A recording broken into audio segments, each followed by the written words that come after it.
श्रीगुरुवे नमः। नमः ओं विष्णुपादाय कृष्णपृष्ठाय भूतले श्रीमते भक्तिवेदान्तस्वामिनीति नामिने। नमस्ते सारस्वते देवे गौरवाणी प्रचारिणे निर्विशेषशून्यवादी पाश्चात्यदेशतारिणे। जय श्री कृष्ण चैतन्य प्रभु नित्यानंद श्री अद्वैत गदाधरा श्रीवासादि श्री गौरभक्तवृंद। हरे कृष्णा कृष्ण कृष्ण हरे हरे, हरे राम राम राम हरे हरे। नमो गोभ्या श्रीमतेभ्य सौरभेभ्य एव च नमो ब्रह्मसुतभ्यश्च पवित्रोभ्यो नमो नमः। श्रीसुरभ्यै नमः, श्रीसुरभ्यै नमः, श्रीसुरभ्यै नमः। सुरभि मैया की जय। नारायणं नमस्कृत्यं नरं चैव नरोत्तमं देवीं सरस्वतीं व्यासं ततो जयामुदीरये। ಹರಿ ಓಂ. ಹರೇ ಕೃಷ್ಣ. ತುಂಬ ಜನ ನಮ್ಮ ಹತ್ರ ಈ ಪ್ರಶ್ನೆಯನ್ನು ಕೇಳ್ತಾರೆ. ಪಿತೃಪಕ್ಷದ ಬಗ್ಗೆ ಸ್ವಲ್ಪ ನಾವು ಜನರಿಗೆ ತಿಳಿಸಬೇಕು ಎಂದು ಹೇಳ್ತಾರೆ. ಪಿತೃಪಕ್ಷ ಎಂದರೇನು? ಇದು ಹಿಂದೂಗಳಿಗೆ ಮಾತ್ರವ ಅಥವಾ ಬೇರೆಯವರಿಗೂ ಇದೆಯಾ? ಪಿತೃಪಕ್ಷವನ್ನು ನಿರ್ಲಕ್ಷಿಸಿದರೆ ಅಥವಾ ಈ ಕರ್ಮಗಳನ್ನು ಮಾಡದೆ ಹೋದರೆ ಏನು ಆಗ್ಬೋದು, ಏನು ಹಾನಿ ಆಗ್ಬೋದು? ಪಿತೃದೋಷದ ಪರಿಹಾರ ಏನು? ಪಿತೃದೋಷದ ಪರಿಣಾಮ ಬೀರಿದ ನೈಜ ಅಂದರೆ ಯಾವುದಾದರೂ ಸತ್ಯ ಘಟನೆಗಳನ್ನು ವಿವರಿಸಿ. 4 ಪ್ರಶ್ನೆ ಕೇಳಿದ್ದಾರೆ. ತುಂಬ ಉತ್ತಮವಾದಂಥ ಪ್ರಶ್ನೆ. ನೋಡಿ, 5 ಪ್ರಕಾರದ ಋಣಗಳಿವೆ. ಪಿತೃಋಣ, ದೇವಋಣ, ಋಷಿಋಣ, ಭೂತಋಣ ಮತ್ತು ಮನುಷ್ಯ ಋಣ ಅಂದರೆ ಆಪ್ತಋಣ. ಈ 5 ಪ್ರಕಾರದ ಋಣಗಳನ್ನು ನಾವು ದಿನಾಲು ಆ ಋಣವನ್ನು ತೀರಿಸಬೇಕಂತ ಹೇಳಿದೆ. ಅದರಲ್ಲಿ ಈ 5 ಋಣಗಳಲ್ಲಿ ಪಿತೃಋಣ ತುಂಬ ದೊಡ್ಡದು. ಯಾಕೆಂದರೆ ತಂದೆ ತಾಯಿಯರು ಅಥವಾ ನಮ್ಮ ಅಜ್ಜಂದಿರು, ನಮ್ಮ ಪೂರ್ವಜರು ನಮಗೆ ಇಂಥ ಶರೀರವನ್ನು ಕೊಟ್ಟಿದ್ದಾರೆ, ಇಂಥ ಜ್ಞಾನವನ್ನು ಕೊಟ್ಟಿದ್ದಾರೆ, ಎಲ್ಲವನ್ನು ನಮಗೆ ಕೊಟ್ಟಿದ್ದಾರೆ. ಆದ್ದರಿಂದ ಆ ಋಣವನ್ನು ತೀರಿಸಲಿಕ್ಕೆ ಸಾಧ್ಯವಿಲ್ಲ. ಪಿತೃಋಣ ತೀರಿಸಲಿಕ್ಕೆ ಅಷ್ಟು ಸುಲಭದಲ್ಲಿ ಸಾಧ್ಯ ಇಲ್ಲ. ಪಿತೃಪಕ್ಷ ಅಂದರೆ, ನಾನು ಸಂಕ್ಷಿಪ್ತವಾಗಿ ಇದನ್ನು ವಿವರಿಸುತ್ತೇನೆ. ಅದು ಹೇಳಲಿಕ್ಕೆ ಹೋದರೆ ತುಂಬ ದೊಡ್ಡ ವಿಷಯ. ಅದು ಹರಿವಂಶ ಪುರಾಣದಲ್ಲಿ, ಭಾಗವತದಲ್ಲಿಯೂ, ಪದ್ಮಪುರಾಣದಲ್ಲಿ, ಬೇರೆ ಬೇರೆ ಪುರಾಣಗಳಲ್ಲಿ, ಗರುಡ ಪುರಾಣಗಳಲ್ಲಿ ತುಂಬ ವಿಸ್ತಾರವಾಗಿ ಅದನ್ನು ಚರ್ಚಿಸಿದ್ದಾರೆ ವೇದವ್ಯಾಸರು. ಇಲ್ಲಿ ಪಿತೃಪಕ್ಷ ಅಂದರೆ ವರ್ಷದಲ್ಲಿ 12 ತಿಂಗಳುಗಳು, ಒಂದು ತಿಂಗಳಿಗೆ 2 ಪಕ್ಷಗಳು, ಕೃಷ್ಣ ಪಕ್ಷ ಮತ್ತು ಶುಕ್ಲ ಪಕ್ಷ. ವರ್ಷದ ಭಾದ್ರಪದ ಆದ ನಂತರ, ಭಾದ್ರಪದದ ಪೂರ್ಣಿಮೆಯಿಂದ ಅಶ್ವಿನಿಯ ಅಮಾವಾಸ್ಯವರೆಗೆ 16 ದಿವಸಕ್ಕೆ, 16 ತಿಥಿಗಳಿಗೆ ಪಿತೃಪಕ್ಷ ಅಂತ ಹೇಳ್ತಾರೆ. ಈ ಪಿತೃಪಕ್ಷದಲ್ಲಿ ಪಿತೃಲೋಕದ ಪಿತೃರು ಇಲ್ಲಿ ಬರ್ತಾರೆ. ನಮ್ಮನ್ನು ನೋಡಲಿಕ್ಕೆ, ನಮ್ಮಿಂದ ಆಹಾರವನ್ನು ನಾವು ಏನು ಮಾಡ್ತಾ ಇದ್ದೇವೆ ಅದನ್ನು ನೋಡಲಿಕ್ಕೆ ಬರ್ತಾರೆ ಮತ್ತು ನಮ್ಮಿಂದ ಆಹಾರವನ್ನು ಸ್ವೀಕಾರ ಮಾಡಲಿಕ್ಕೆ ಬರ್ತಾರೆ. ಈ ಪಿತೃರು ಯಾರು? ಪಿತೃರಂದರೆ ಬ್ರಹ್ಮನ ಪುತ್ರರು. ನಾರಾಯಣನ ಆಜ್ಞೆಯಂತೆ ಬ್ರಹ್ಮದೇವರು ಕೆಲವು ದೇವತೆಗಳನ್ನು ಸೃಷ್ಟಿಸುತ್ತಾರೆ. ಅವರಿಗೆ ಹೇಳ್ತಾರೆ, ನೀವು ಪೂಜೆ, ದೇವತೆಗಳ ಪೂಜೆ, ಯಾಗ, ಯಜ್ಞ ಇತ್ಯಾದಿಗಳನ್ನು ಮಾಡಿ ಅಂತ ಹೇಳಿದರೆ ಅವರು ಭೋಗ ಜೀವನದಲ್ಲಿ ಹೋಗ್ತಾರೆ. ಆದರೆ ಆ ಭೋಗ ಜೀವನವನ್ನು ಎಲ್ಲ ಆ ದೇವ ಕಾರ್ಯಗಳನ್ನು ಮರೆತಾಗ ಅವರಿಗೆ ಬ್ರಹ್ಮದೇವನು ಶ್ರಾಪ ಕೊಡ್ತಾನೆ, ನಿಮ್ಮ ಜ್ಞಾನ ಎಲ್ಲ ನಷ್ಟ ಆಗಲಿ ಅಂತ. ಆಗ ಅವರು ಬಂದು ಬ್ರಹ್ಮದೇವರ ಕಾಲಿಗೆ ಬೀಳ್ತಾರೆ. ನಮ್ಮದು ತಪ್ಪಾಯಿತು, ಇನ್ನು ಮುಂದೆ ನಾವು ಹಾಗೆ ಮಾಡುವುದಿಲ್ಲ ಅಂತ ಹೇಳಿದಾಗ ದೇವತೆಗಳಿಗೆ ಆ ಬ್ರಹ್ಮದೇವನು ಹೇಳ್ತಾರೆ, ನೀವು ನಿಮ್ಮ ಪುತ್ರರ ಹತ್ರ ಜ್ಞಾನವನ್ನು ಪಡೆಯಿರಿ, ಮರಳಿ ಬರುತ್ತದೆ ಅಂತ. ಅವರು ಹೋಗಿ ಪುತ್ರರ ಹತ್ರ ಜ್ಞಾನವನ್ನು ಪಡೆಯುತ್ತಾರೆ. ಜ್ಞಾನವನ್ನು ಪಡೆದ ನಂತರ ಅವರಿಗೆ ಹೋಗುವಾಗ ಪುತ್ರರೇ ಹೋಗಿ ಬನ್ನಿ ಅಂತ ಆ ದೇವತೆಗಳ ಪುತ್ರರೇ ಅವರಿಗೆ ಹೇಳ್ತಾರೆ, ಆ ಪಿತೃಗಳು. ಅವರು ಹೋಗಿ ಬ್ರಹ್ಮನ ಹತ್ರ ಹೇಳ್ತಾರೆ, ನಮಗೆ ಜ್ಞಾನ ಅಂತೂ ಬಂತು, ಆದರೆ ಈ ನಮ್ಮ ಪುತ್ರರೇ ನಮಗೆ ಪಿತೃರಂತ ಹೇಳಿದರು. ಅದಕ್ಕೆ ಬ್ರಹ್ಮದೇವರು ಹೇಳ್ತಾರೆ, ಒಂದು ಲೆಕ್ಕದಲ್ಲಿ ಯಾರು ಜ್ಞಾನವನ್ನು ಕೊಡ್ತಾರೆ ಗುರು ಸಹ ಪಿತೃರಿಗೆ ಸಮಾನ, ಆದ್ದರಿಂದ ನೀವು ಪುತ್ರರಾಗಿದ್ದೀರಿ. ಆದ್ದರಿಂದ ನಿಮಗೆ ಇವತ್ತಿನಿಂದ ಪಿತೃಲೋಕದಲ್ಲಿ ನೀವು ಇರಿ ಅಂತ. ನಿಮ್ಮ ಕೆಲಸ ಏನಂತ ಹೇಳಿದರೆ, ವರ್ಷಕ್ಕೆ ಒಮ್ಮೆ, ಅಂದರೆ ಅವರಿಗೆ ಒಂದು ದಿನ, ಪಿತೃಲೋಕ ನಮ್ಮ ಭೂಲೋಕದಿಂದ ಮೇಲೆ ಇದೆ, ಆ ಪಿತೃಲೋಕದಿಂದ ಅವರು ಬರ್ತಾರೆ. ಒಂದು ದಿವಸ, ಅವರಿಗೆ ಒಂದು ದಿವಸದಲ್ಲಿ ಒಮ್ಮೆ ಬರೋದು. ಆದರೆ ನಮಗೆ ಇಲ್ಲಿ 1 ವರ್ಷ ಆಗ್ತದೆ. ದಕ್ಷಿಣಾಯನ ಮತ್ತು ಉತ್ತರಾಯಣ ಸೇರಿ 1 ವರ್ಷ, 6 ತಿಂಗಳದ್ದು 1 ವರ್ಷ. ಅವರು ಒಂದು ದಿವಸಕ್ಕೆ ಒಮ್ಮೆ ಬರ್ತಾರೆ.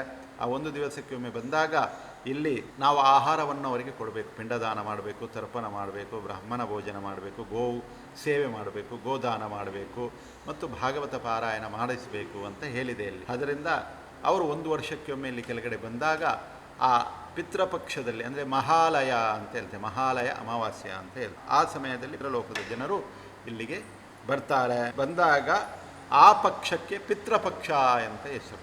ಆ ಸಮಯದಲ್ಲಿ 16 ದಿವಸ 16 ತಿಥಿಗಳಲ್ಲಿ ಅವರು ಇಲ್ಲಿ ಬರ್ತಾರೆ. ಆ ಬಂದಾಗ ಅವರು ಇಲ್ಲಿ ಬರ್ತಾರೆ. ಆಗ ನಾವು ಆ ಕೆಲಸಗಳನ್ನು ಪಿತೃಪಕ್ಷವನ್ನು ಆಚರಣೆ ಮಾಡಬೇಕು. ಹಿಂದೂಗಳಿಗೆ ಮಾತ್ರ ಅಲ್ಲ, ಎಲ್ಲರಿಗೆ, ಭಾರತದಲ್ಲಿ ಹುಟ್ಟಿದ ಪ್ರತಿಯೊಬ್ಬರಿಗೂ ಅನ್ವಯಿಸ್ತದೆ. ಎಲ್ಲರೂ ತಮ್ಮ ಪಿತೃರಿಗೆ ಇದನ್ನು ಮಾಡಬೇಕು. ಪಿತೃಪಕ್ಷವನ್ನು ನಿರ್ಲಕ್ಷಿಸಿದರೆ ಏನಾಗ್ತದೆ? ದೊಡ್ಡ ಅನಾಹುತ ಆಗ್ತದೆ. ವಾಸ್ತವವಾಗಿ ದಿನಾನೂ ಪಿತೃ ಕಾರ್ಯ ಮಾಡಬೇಕು. ಪಿತೃರಿಗೆ ತರ್ಪಣೆ ಮಾಡಬೇಕು, ಅಥವಾ ಪಿತೃರ ಲೆಕ್ಕದಲ್ಲಿ ಯಾರಿಗಾದರೂ ಭೋಜನವನ್ನು ಹಾಕಬೇಕು, ಬ್ರಾಹ್ಮಣರಿಗೆ ಅನ್ನದಾನವನ್ನು ಮಾಡಬೇಕು, ಅಥವಾ ಗೋವುಗಳಿಗೆ ಗ್ರಾಸವನ್ನು ಕೊಡಬೇಕು. ದಿನಾ ಒಂದು 2-3 ಪಿಂಡಿ ಮಾಡಿ ಆದರೂ ಕಾಗೆಗೆ ಇಟ್ಟು ಪಿತೃರನ್ನು ಸ್ಮರಿಸಬೇಕು. ಅಥವಾ ಅದು ಸಾಧ್ಯ ಆಗದಿದ್ದರೆ ಅಮಾವಾಸ್ಯೆ ಅಥವಾ ಹುಣ್ಣಿಮೆಗೆ ಆದರೂ ನೀವು ಗೋಶಾಲೆಗೆ ಹೋಗಬೇಕು. ಗೋಶಾಲೆಯಲ್ಲಿ ಗೋವಿಗೆ ಏನಾದರೂ ತಿನ್ನಿಸಬೇಕು. ಮನೆಯಲ್ಲಿ ಗೋವಿದ್ದರೆ ಉತ್ತಮ, ಅಥವಾ ನೀವು ಎಲ್ಲಿಯಾದರೂ ಗೋಶಾಲೆ ಇದ್ದರೆ ಹೋಗ್ಬೋದು. ಅದು ಆಗಲಿಲ್ವಾ, ಲಾಸ್ಟ್ ಆಪ್ಷನ್ ಏನಂತ ಹೇಳಿ ಪಿತೃಪಕ್ಷ. ಆ ಪಿತೃಪಕ್ಷದಲ್ಲಿ ನಾವು ಕಡಾಖಂಡಿತವಾಗಿ ಮಾಡಬೇಕು. ಸಾಧ್ಯ ಆದರೆ ದಿನಾಲೂ ಪಿಂಡದಾನ ಅಥವಾ ತರ್ಪಣ ಅಥವಾ ಗೋದಾನ, ಗೋಪೂಜೆ, ಗೋವಿಗೆ ಏನಾದರೂ ತಿನ್ನಿಸುವುದು, ಇದು ಮಾಡಲೇಬೇಕು. ಮಾಡಿದರೆ ನಮಗೆ ಪಿತೃರು ಸಂತುಷ್ಟ ಆಗ್ತಾರೆ. ಪಿತೃರಿಗೆ ಏನು ಕೋಪ ಏನಿಲ್ಲ. ಅವರು ಬಂದಾಗ ಇಲ್ಲಿ ನಾವು ಅಂಥ ಕಾರ್ಯಗಳನ್ನು ಮಾಡಿದಾಗ ಅವರು ಸಂತುಷ್ಟರಾಗ್ತಾರೆ. ಅವರು ನಾವು ಕೊಟ್ಟಂಥ ಪಿಂಡ ಏನಿದೆ, ಆ ಪಿಂಡದಾನ ಏನಿದೆ, ಆ ಪಿಂಡವನ್ನು ನಮ್ಮ ಪಿತೃರು ಎಲ್ಲಿದ್ದಾರೆ, ಯಾವ ಯೋನಿಯಲ್ಲಿ ಇದ್ದಾರೆ ಅವರಿಗೆ ತಲುಪಿಸ್ತಾರೆ. ಅದನ್ನು ಅಲ್ಲಿಯ ಆಹಾರ, ಈಗ ನಮ್ಮ ಪಿತೃರು ಆನೆಯ ರೂಪದಲ್ಲಿದೆ, ಆನೆಗೆ ಬೇಕಾಗಿರುವಂಥ ಆಹಾರವನ್ನೇ ಕೊಡ್ತಾರೆ. ಹಾಗೆ ಇಂಥ ವ್ಯವಸ್ಥೆಯನ್ನು ಭಗವಂತ ಈ ಸೃಷ್ಟಿಯಲ್ಲಿ ಮಾಡಿದ್ದಾನೆ. ಆ ಪಿತೃಪಕ್ಷದಲ್ಲಿ ಅವರು ಬರ್ತಾರೆ. ಬಂದಾಗ ಪಿಂಡ ಏನು ಕೊಡ್ತೇವೆ ಅದನ್ನು ಅವರವರಿಗೆ ಮುಟ್ಟಿಸುವಂಥ ಕೆಲಸ ಆ ಪಿತೃರು ಮಾಡ್ತಾರೆ. ಇದಕ್ಕೆ ಆ ಪಿತೃಪಕ್ಷವನ್ನು ಆಚರಿಸಲೇಬೇಕು. ಇದನ್ನು ಆಚರಿಸದಿದ್ದರೆ ಏನಾಗ್ತದೆ? ದೊಡ್ಡ ಸಮಸ್ಯೆ ಆಗ್ಬೋದು. ಆರೋಗ್ಯದಲ್ಲಿ ಸಮಸ್ಯೆ ಬರ್ಬೋದು, ದೊಡ್ಡ ದೊಡ್ಡ ರೋಗಗಳು ಬರ್ಬೋದು, ಸಡನ್ಲಿ ಡೆತ್ ಆಗ್ಬೋದು, ತಂದೆಗಿಂತ ಮೊದಲು ಮಕ್ಕಳು ಸಾಯುವುದು, ಮಕ್ಕಳು ಆಗದೇ ಇರುವುದು, ಮತ್ತೆ ಅಡಚಣೆ. ಈಗ ನಮಗೆ ಹಣ ಸಿಕ್ಕಿತು ಅಂತ ಬರ್ತಾ ಇದೆ ಅಂತ ನಾವು ಎಲ್ಲ ತಯಾರಿಯಲ್ಲಿ ಇರ್ತೇವೆ, ಅಷ್ಟೊತ್ತಿಗೆ ಅದು ಕಟಪ್ ಆಗೋದು, ಬರುವುದಿಲ್ಲ, ಬರುವಂಥ ಹಣ ಬರುವುದಿಲ್ಲ, ಸಾಲ ಕೊಟ್ಟರು ಬರುವುದಿಲ್ಲ, ಸಾಲನ್ನು ಕೊಡುವುದಿಲ್ಲ ಯಾರು. ಇಂಥ ಸಮಸ್ಯೆ, ಮನೆಯಲ್ಲಿ ಕ್ಲೇಶ, ಕಲಹ, ಬೇರೆ ಬೇರೆ ಸಮಸ್ಯೆಗಳು ಅದರಲ್ಲಿ ಆಗ್ತದೆ. ಇದು ಪಿತೃರನ್ನು ನಿರ್ಲಕ್ಷಿಸಿದರೆ ಆಗುವಂಥ ಸಮಸ್ಯೆಗಳು ಅಂತ ಹೇಳಿದೆ ಇಲ್ಲಿ. ಈಗ ನೋಡಿ, ಎಲ್ಲ ಜ್ಯೋತಿಷರು ಅದನ್ನೇ ಹೇಳ್ತಾರೆ, ಪಿತೃದೋಷ ಇದೆ.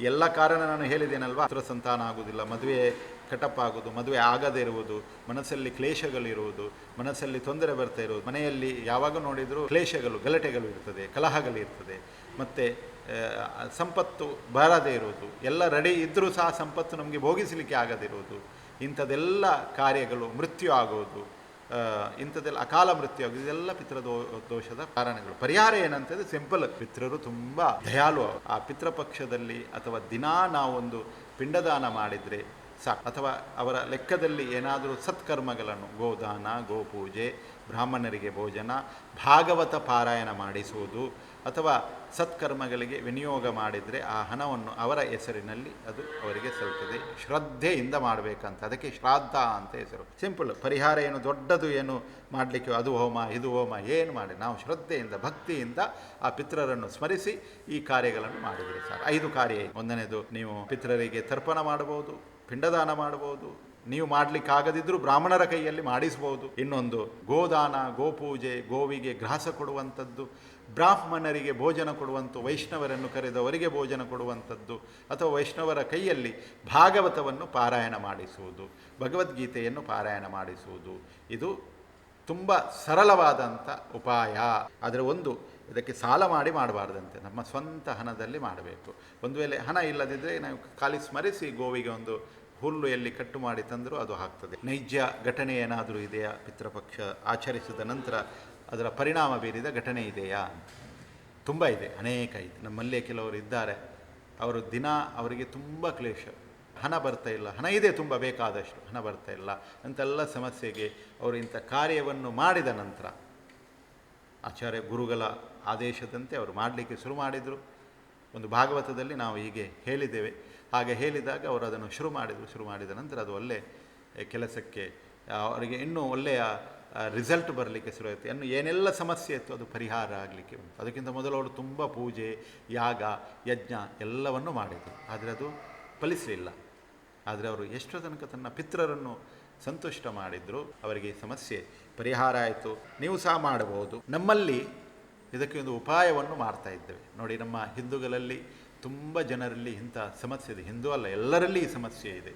ಅದಕ್ಕೋಸ್ಕರ ಈ ಸಲ ನಾವು ಒಂದು ಸಂಕಲ್ಪವನ್ನು ಮಾಡಿದ್ವಿ. 4 ತಿಂಗಳ ಕಾಲ ಗೋಪೂಜೆ, ನಿರಂತರ ಸಪ್ತಧೇನುವಿನ ಪೂಜೆ, ಭಾಗವತ ಪಾರಾಯಣ. ನಾವಿಲ್ಲಿ ನಮ್ಮ ರಾಧಾಸುರಭಿ ಗೋಮಂದಿರದಲ್ಲಿ ವಿಶೇಷವಾಗಿ ಈ ವರ್ಷದ ಪಿತೃಪಕ್ಷದ ಆಚರಣೆಯನ್ನು ಮಾಡ್ತಾ ಇದ್ದೇವೆ. ಸೆಪ್ಟೆಂಬರ್ 7ರಿಂದ ಅಂದರೆ ಭಾದ್ರಪದದ ಪೂರ್ಣಿಮೆಯಿಂದ ಅಶ್ವಿನಿ ಮಾಸದ ಅಮಾವಾಸ್ಯೆ ತನಕ ಈ ಪಿತೃಪಕ್ಷ ಆಚರಣೆ ಇದೆ, 16 ದಿವಸ. ಇದರಲ್ಲಿ ನಾವು 5 ರೀತಿಯ ಕಾರ್ಯಕ್ರಮಗಳನ್ನು ಮಾಡ್ತಾ ಇದ್ದೇವೆ. ಪಿತೃತರ್ಪಣ ವಿಧಿ, ಪಿಂಡದಾನ ವಿಧಿ, ಬ್ರಾಹ್ಮಣ ಭೋಜನ ಮತ್ತು ವೈಷ್ಣವರಿಗೆ ಭೋಜನ ಮತ್ತು ಅನ್ನ ಸಂತರ್ಪಣೆ, ಗೋಪೂಜೆ, ಗೋಸೇವೆ, ಗೋಗ್ರಾಸ ಇತ್ಯಾದಿ.